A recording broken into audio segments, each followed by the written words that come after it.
Why do people say this is what Hulk's true sense of intimidation looks like?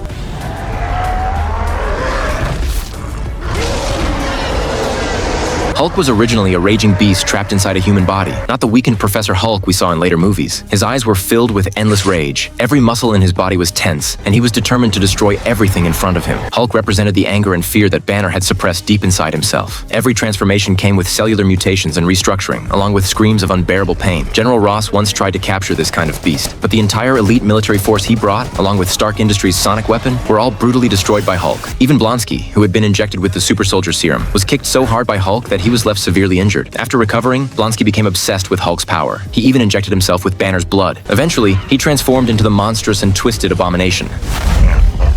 From the moment he first appeared, he showed an overwhelming level of power that seemed to surpass Hulk, and the only one capable of fighting him was the Incredible Hulk. At the beginning of the fight, Hulk was at a disadvantage because of his smaller size. Abomination threw him more than 100 feet away. Seeing Abomination continue to taunt him, the enraged Hulk ripped a nearby police car in half and used it as a makeshift arm guard.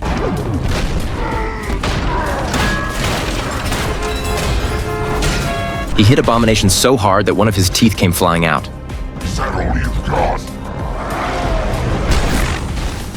Meanwhile, General Ross ordered the soldiers on the helicopter to attack Abomination. The attacks barely affected him, but they did manage to distract him. Just as Abomination was about to jump onto the helicopter and finish off Ross, Hulk grabbed him and pulled him back down. As a former Special Forces soldier, Abomination knew how to make every attack lethal. One knee strike followed by an elbow strike was enough to knock Hulk unconscious. But Hulk still refused to let go. As the two massive creatures struggled against each other, the helicopter eventually lost its balance and was forced to make an emergency landing. Hulk struggled back to his feet and used his incredible eyesight to make sure Betty was safe. But Abomination was completely unharmed, and his face was still filled with excitement for the fight. Hulk regained his composure and charged straight at him. The two monsters began fighting again. Abomination pinned Hulk against a wall while continuing to taunt him. He even used the bone spikes on his elbows to repeatedly scrape against Hulk's chest. Just as Hulk seemed to be running out of strength, Betty looked at him, and Hulk suddenly came back stronger than ever. He broke free with a headbutt, then grabbed Abomination by the spine and pinned him against the wall. But at that exact moment, a spark on the ground ignited the helicopter's fuel tank. The entire fuel tank exploded.